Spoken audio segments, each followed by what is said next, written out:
বছর যাবত কিন্তু হাওড়ের মানুষেরা আসলে বলছেন, হাওড়বাসীরা আসলে বলছেন এবং বারে বারে বলছেন যে হাওড়ের মানুষের কথায়, হাওড়বাসীর আয়নায় হাওড়ের এই তলিয়ে যাওয়াটাকে আসলে বোঝা উচিত, হাওড়ের এই বন্যাকে আসলে বোঝা উচিত।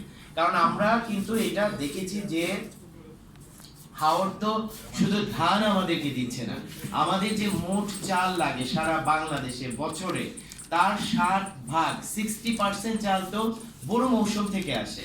তো হাওড়ে মৌসুমই আসলে এখন একটা, শুধু মৌলভীবাজার ছাড়া, মৌলভীবাজারের হাকালুকি আর কাওয়াদিঘি হাওড়ের কিছু অংশ ছাড়া বাংলাদেশের প্রায় হাওড় গুলাতেই শুধুমাত্র বড় মৌসুম, একটাই মৌসুম, ধানের একটাই ঋতু, এছাড়া আসলে কিছু রবি শস্য আসলে তারা চাষ করছেন।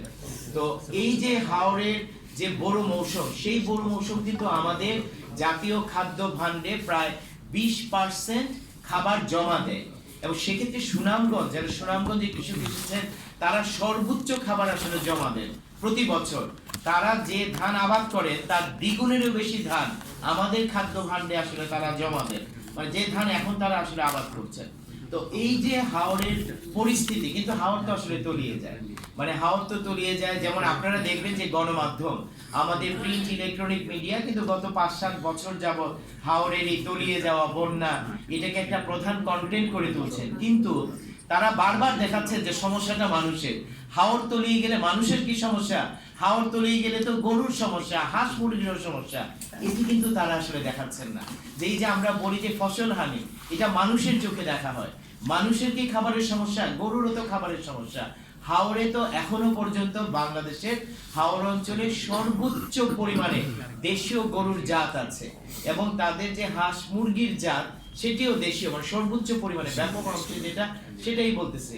তাহলে এই যে আসলে ফসল হানি, সেটা শুধু মানুষের ফসল হানি নয়, এটা গরুর জন্য তো ফসল হানি, এটা হাঁস মুরগির জন্য ফসল হানি। এবং হাওড়ের যে গরিব মানুষ তাদের আছেই হইতেছে যে আপনার কয়েকটা গরু আর হাঁস মুরগি, এখন এটারই যদি খাবার না থাকে, মানুষের খাবার নাই, হাঁস মুরগির খাবার নাই, তাহলে কেমন বিপাকে আসলে পড়তে পারে। এবং এই বর্তমানে যে তলিয়ে যাওয়া, মানে একটা বিশ্বযুদ্ধ পরিস্থিতির ভেতরে যে আপনার ইরান ইসরায়েল এই মার্কিন যুদ্ধের ফলে যে আপনার এই তেলের জন্য যে লম্বা লাইন, এটা তো হাওড়ের কৃষককেও এই তেলের জন্য লম্বা লাইনে দাঁড়াইতে হয়েছিল, ডিজেলের লাইনে দাঁড়াইতে হয়েছিল, বেশি দামে ডিজেল কিনতে হয়েছিল। তাহলে এইবার বড় মৌসুমে হাওড়ের কৃষকেরা যে ধান আবাদ করেছেন সেটা চাষ করতে কিন্তু তাদের বেশি খরচ হয়েছিল, কিন্তু সরকার তো তাদের কাছ থেকে বেশি দামে সেই ধান কিনছে না।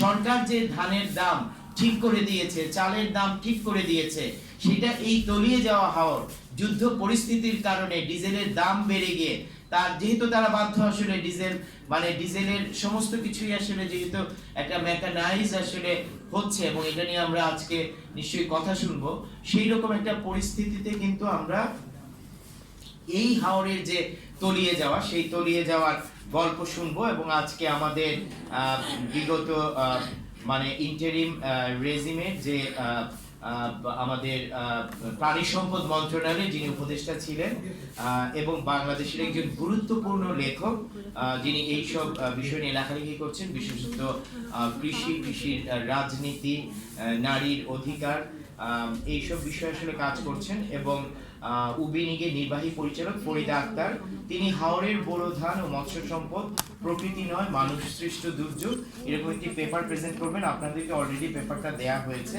আমরা সবার কথা শুনবো।